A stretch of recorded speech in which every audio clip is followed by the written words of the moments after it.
Are you easily offended when other people say anything about you? Maybe you didn't used to be that way and you've become more that way, or maybe they used to be that way and you've kind of changed.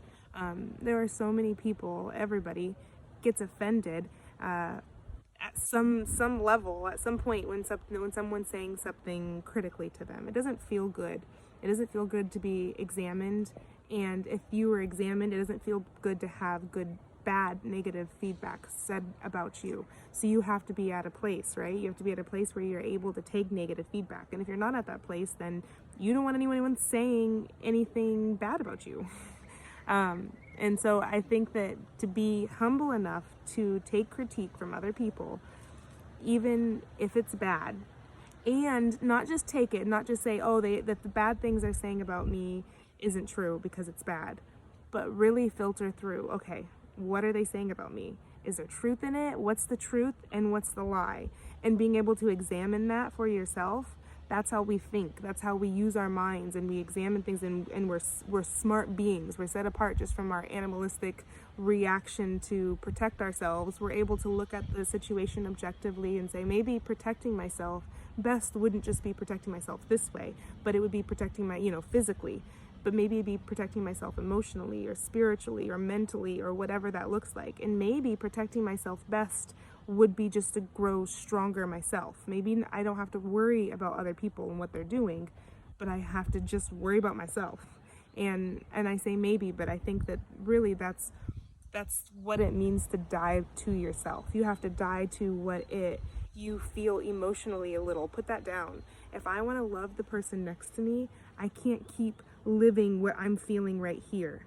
If I want to love the person next to me, I can't keep being angry about this one thing over here. I'm too busy to love on this person next to me. I can't even hear what they're saying. I don't even know what they're really going through. I mean, they're acting. I know how their behavior is, and I know how I don't like their behavior, but I don't know what they're actually trying to say, what the intent of what they're trying to say is, because I'm too busy, preoccupied with the own hate that I have in my heart.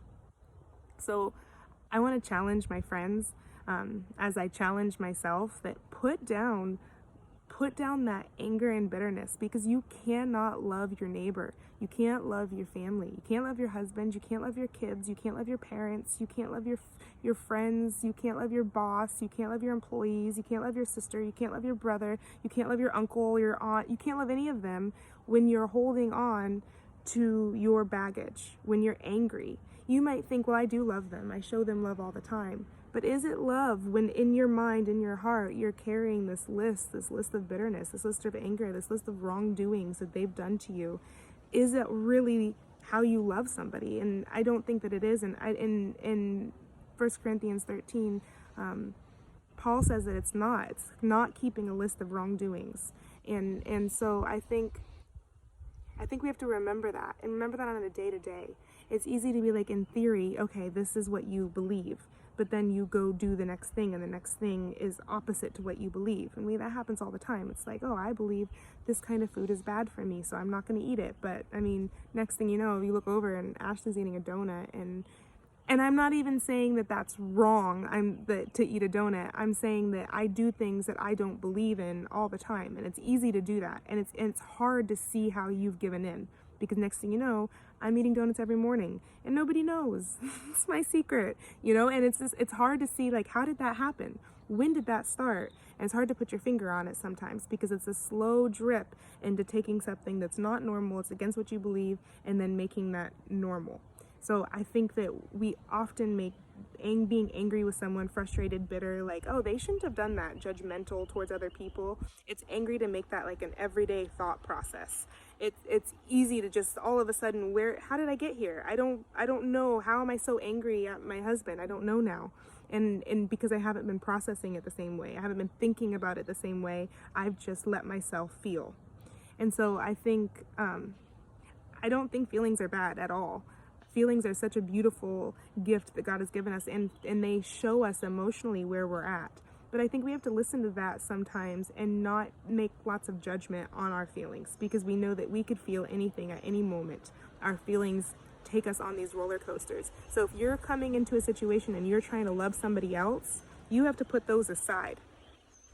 You can't worry about all your feelings and what you're feeling. You have to put all of that aside and look to another person and say, okay, how can I love this person right now, in this moment? How can I die to myself? How can I not think about the long day that I had, or the situation that I'm in, or the thing that I heard that is overwhelming me this way, or the whatever it is, whatever the thing is, how can I put that aside for the sake of another human being? And those are the kind of things that we should be thinking about constantly, thinking about how we could better love other people.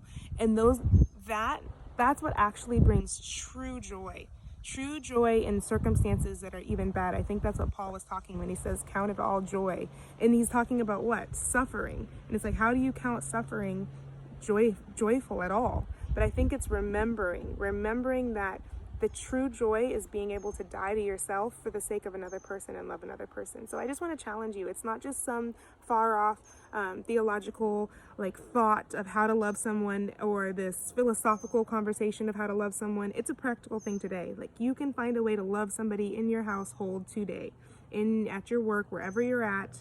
You can do it today. Start now. Practice now. It's not too far off. I want to, if I do anything, I want to bring encouragement of hope to everybody, that you don't have to think, oh, I'm too far this way, I can't be that way. It's like, you are so much more powerful than you think. You are so much stronger than you think. You can do so much more. You have to truly believe that. And I think part of believing that is really understanding who God actually made you to be. And the more you understand who God's made you to be, the more you look at the world and you stand up taller and you see, oh my goodness, this situation that I thought was so awful might not be as awful as I thought. I might be able to bring some light or some peace or some love into this situation that I once felt was hopeless. So I just want to encourage you guys, there's hope in change, there's hope in transformation, and there's hope in repentance. And that just means turning away from your old ways and turning to Him. So turn to Him today just by finding ways to love your brother.